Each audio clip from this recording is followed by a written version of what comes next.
আরেকটা হচ্ছে দুঃখের সংবাদ, আজকে আমার বোন চলে যাবে অনেকদিন পরে, আবার আমাদের জামাই আসবে, মানে আমার মেয়ের জামাই আসবে।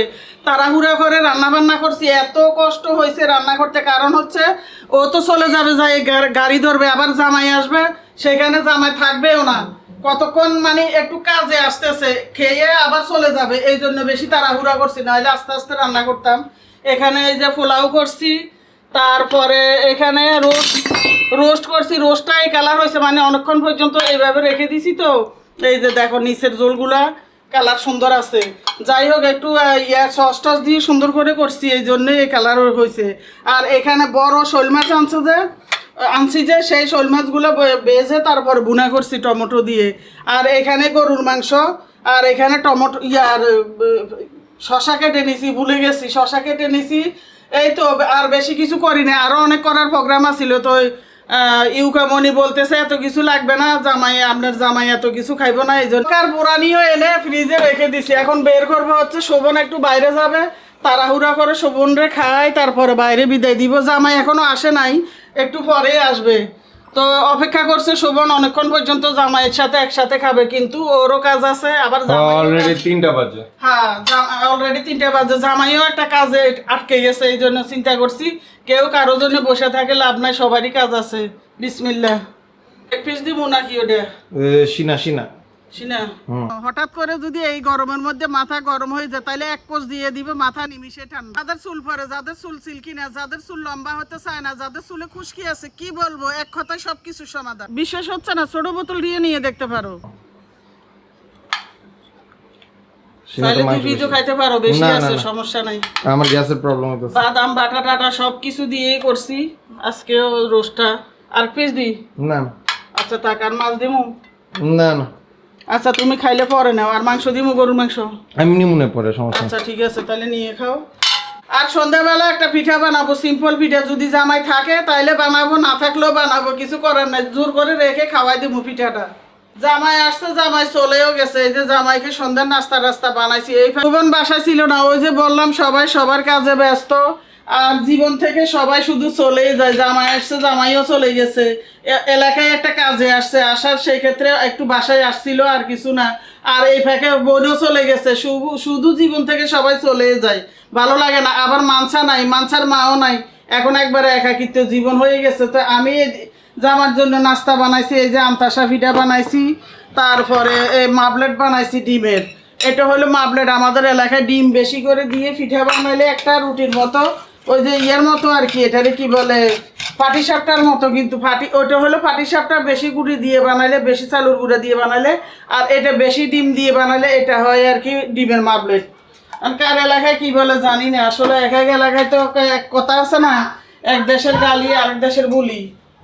এখানে কিছু আটা রয়ে গেছে, যে এগুলা রেখে দিছি, আমি শোভন আসলে শোভনকে খাওয়াবো, তা এখন এইটুক বানাবো চিন্তা ভাবনা করছি। করাইতে হতে হতে এই পিঠা সম্পর্কে একটু বলি। এই পিঠাটা কিন্তু জামার বেশি পছন্দ, তো এটা বানাইছি আমি খুব কষ্ট করে। যাই হোক, চিন্তা করছি জামাইকে এই পিঠা দিই, যদি পাশাপাশি যদি খালি এক পদ পিঠা দিই সুন্দর লাগবে না, এই জন্য আমি ডিমের মাবলেটটাও বানাইছি। অনেকে বলবা যে এত অল্প একটু নাস্তা বানাইছেন জামার জন্য, আসলে জামার জন্য জোরাজুরি করে আমি এগুলি বানাই খাওয়াইছি। জামাই আইসে কটা জানো, 4টা 5টার সময়, ওই সময় দুপুরের খাবার খাইছে, তারপরে আবার সন্ধ্যা 7টার মধ্যে চলে গেছে। এটুকুর মধ্যে জামার খিদেও লাগে নাই, চিল্লাচিল্লি করতেছে যে আম্মু আপনি কিছু তৈরি করেন না। তারপরেও আমি সন্ধ্যার সময় কি জামাইকে খালি মুখে ফাটাইতে পারি, এই জন্য বানাইলাম। কড়াইটা বেশি গরম হয়েছে, কড়াইটা একটু ঠান্ডা করছি। এখন দিয়ে দিই আটাটা।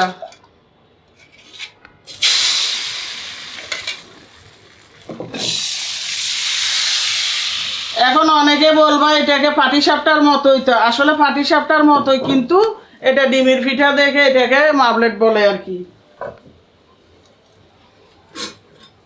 এখন হয়ে গেছে, এটাকে বেশি একটা ইয়ে করা যাবে না আর কি, বেশি দাগ লাগানো যাবে না, এটা হইলো পাটিসাপটা না, এই জন্য। ও মা, কড়াই সব গরম হয়ে গেছে, লাগেও গেছে।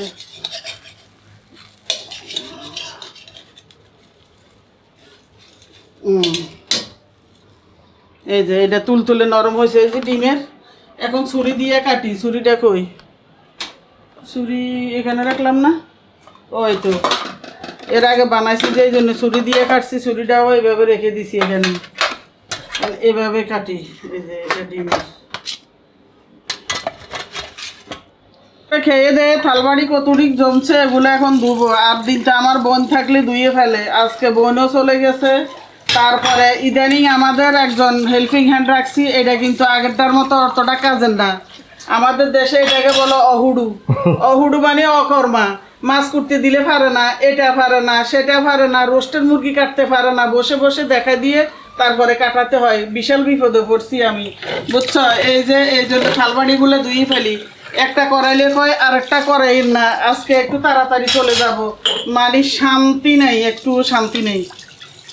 তো চিন্তা করছি আমি দিনের জন্য রেখে দিব না, থালবাড়িগুলো ধুয়ে রেখে দিই।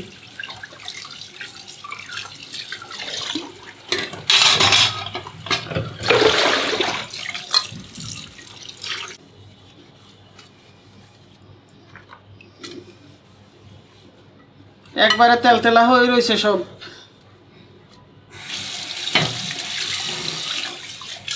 আগে এগুলো ধুয়ে সরাই, বাবু একটার পর একটা তুলে ভেঙে পড়ে যাবে জাগার শর্ট।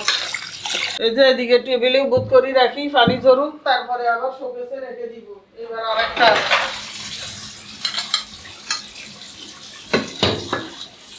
ছোট্ট একটা বাজার দরকার ছিল, তাই দুজনে হাঁটতে হাঁটতে চলে গেলাম, ওদের আব্বু আর আমি। আর আজকে আমার পছন্দের কিছু মাছ আনলাম, কিন্তু ঈদের আগে আগে 2-1 দিন আগে আগে কিন্তু আরেকটা বাজার করতে হবে আলহামদুলিল্লাহ, যদি আল্লাহ বাঁচাই রাখে আর কি।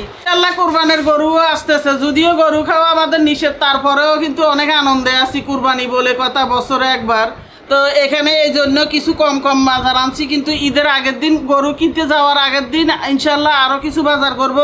এখানে আজকে তোমাদের তো বললাম আমার পছন্দের কিছু মাছ আনছি। শোল মাছটা কিন্তু আমার অনেক পছন্দ, 2টা শোল মাছ পেয়ে ওদের আব্বু যে কি খুশি হয়েছে, অনেক বড় বড়। আর বাজারে গিয়ে আজকে অনেক দিন, বেশ কয়েকদিন পরেই বাজারে গেছি আমি। তো বাজারে গিয়ে তো মাছের দাম দেখে আমার মাথা আরও খারাপ হয়ে গেছে। মাছের যে দাম, শোল মাছ নিচে 700 টাকা করে, এই যে এই ট্যাংরাগুলো নিচে 600 টাকা করে, তারপরে এটা নিচে 500 টাকা করে। এই এখন আমার বোনেরা সাথে নিয়ে গেছি, ও বলতেছে আল্লাহ গো, এই পুঁটি মাছ আমরা পুকুরের তো ধরলে অনেক হালাই দিই, খাই না, এ বুঝি 500 টাকা করে কিনেন। তো আসলে ঢাকার শহরে সব কিছুই এমন জিনিস। আমার মনে হচ্ছে ঈদ বা কোরবানির ঈদ, 2 ঈদে মনে হয় কয়েকদিন আগে সব কিছুর দাম আরও মনে হয় বেড়ে যায়, তো এই জন্যই অনেক দাম মনে হয়েছে। এখানে মুরগিও আনছি 2-3টা, 4টা। যদি এরা রোস্ট খাবে, আর রোস্ট না খাইলে এমনি রান্না করব, এই জন্য 4টা মুরগিও আনছি। ওই আর এখানে কিছু পোলাওর চাল আনছি, আমার পোলাওর চাল শেষ, ঈদের আগে ইনশাল্লাহ আরও কিছু কিনবো, ওই যে বললাম। আর এখানে হলো 50টা ডিম আনছি। ওদের আব্বু পরিচিত একটা দোকানে গিয়ে ছোট ছোট এতটুক ডিম দেয়। আজকে আমি চিন্তা করলাম, পুরুষ মানুষেরা বাজারে পাঠান আর মহিলারা বাজারে যান। এখন অনেকে বলবে মহিলা মানুষ বাজারে যান, আসলে বাধ্য হইয়া যাইতে হয়। পুরুষ মানুষের বাজার কোনো দিনও পছন্দ হয় না, কেননা সে এক দোকানে গিয়ে এতটুক ডিম কিনছে, এক কথাই নিয়ে ফেলতেছে। আরেক দোকানে যাইয়া এতটুক ফসা চিরিং মাছ সুবন এগুলা নিয়ে নিছে, কয় আপনারা 300 টাকা দিয়ে দিব, আপনারা 200 টাকা দিয়ে দেন, আমাকে আপনার যদি আমার ফ্রিও দিয়ে দেন আমি নিমু না। এই নিয়ে ওইখানে ঝগড়া লাগছে ওদের আব্বুর সাথে আমার। তো এই হলো তো পুরুষ মানুষের বাজার। আর পরে কি করছি, আমি ওই ডিমেলার কাছ থেকে নিয়ে তারা আরেক ডিমেলার কাছে নিছি, ওইখান থেকে গিয়ে তারপরে বড় বড় ডিম কিনে আনছি। এই দেখো, এই জন্যে আমার লাগে ঝগড়া লাগছে বাজারে আইতে আইতে, অনেক ঝগড়া হয়েছে। বলতেছে মহিলা মানুষ খুব বেজালিয়া মানুষ। বাজারের ক্ষেত্রে এই যে কত বড় বড় ডিম আনছি দেখো, রোস্ট, পোলাও, তারপরে গরুর মাংস সব রয়ে গেছে, মাছ। তো এগুলা এই যে পোলাও ভিতরে রেখে দিছি, এখানে হলো রোস্ট, এখানে হচ্ছে মাছ, এগুলা রেখে দিছি। শোভন কি ভাত খাবা নাকি? নাও খেতে পারি, নাও খাইতে পার, আর খালি উকামনি খাবে, আর আমরা 2জন। আমি তো খাবো হলো ওটস, ওদের হাবু খাবে একটা রুটি। তার রাত্রে খাওয়া হবে না, কালকে দুপুরে এগুলা সব খাইতে হবে, সব রয়ে গেছে। আর এই গরুর মাংসটা একটু সিদ্ধ কম হয়েছে, এই জন্য গরুর মাংসটা আমি শুদ্ধ কম হইতে মানে কি আর একটু মজলে ভালো লাগতো আর কি। তো সেই জন্য আবার চুলের উপর দিছি কম জালে, একটু মজুক ভালোভাবে, সেই জন্য চুলে এটা হতে থাক। তো মাংস হতে হতে তোমাদের কাছ থেকেও আমি বিদায় নিয়ে নিই। সবাই ভালো থাকবা, সবার জন্য অনেক অনেক দোয়া এবং ভালোবাসা রইল। আল্লাহ হাফেজ।